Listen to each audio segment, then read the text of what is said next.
I'm Paul Springer. I'm Head of Research at Buxton University, co-author of Pioneers of Digital, and I suppose I'm a digital historian. It's important not to let technology dictate a good idea, because at the end of the day, people have got to buy into it. It's the end users that really matter, how people get it. The technology's got to fall into place and support the big idea.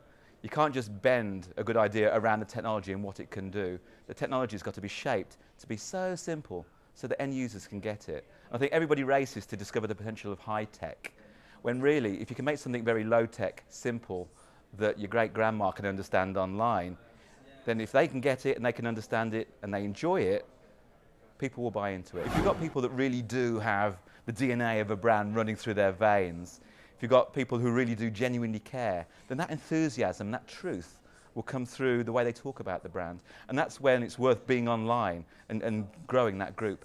But you've got to have something interesting to say. And I think if you look at the way charities and political campaigns have used social media, if they've got a cause behind them, then everybody knows what you stand for. Everybody knows why you're online in the first place, and everybody knows what you're rallying about. So you can't help but have an authenticity in what you're doing and the truth in the way it's coming out. So I think being authentic was one of the biggest lessons we got from a lot of the pioneers.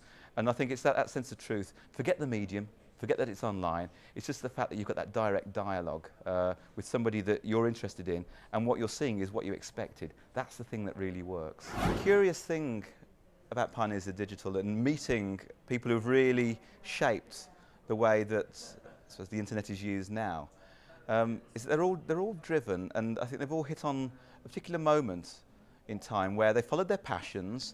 They haven't always necessarily known what their end goal is going to be, but just by being passionate, by being driven, and by being prepared to meet lots of people and putting some of their ideas at risk just by putting things out there, they met other people and like minds, people with similar interests, and they've been drawn together. I think one of the great things about this event, Like Minds, is you do get a collection of lots of people who are driven to want to engage and want to join in and participate. And if you just pull some of those people together around a big idea, something wonderful and new and magnificent could very easily grow out of it. So the real value of events like this is that you get to meet people who are going to be movers and shakers. They haven't just necessarily found out what the call to action is actually going to be yet.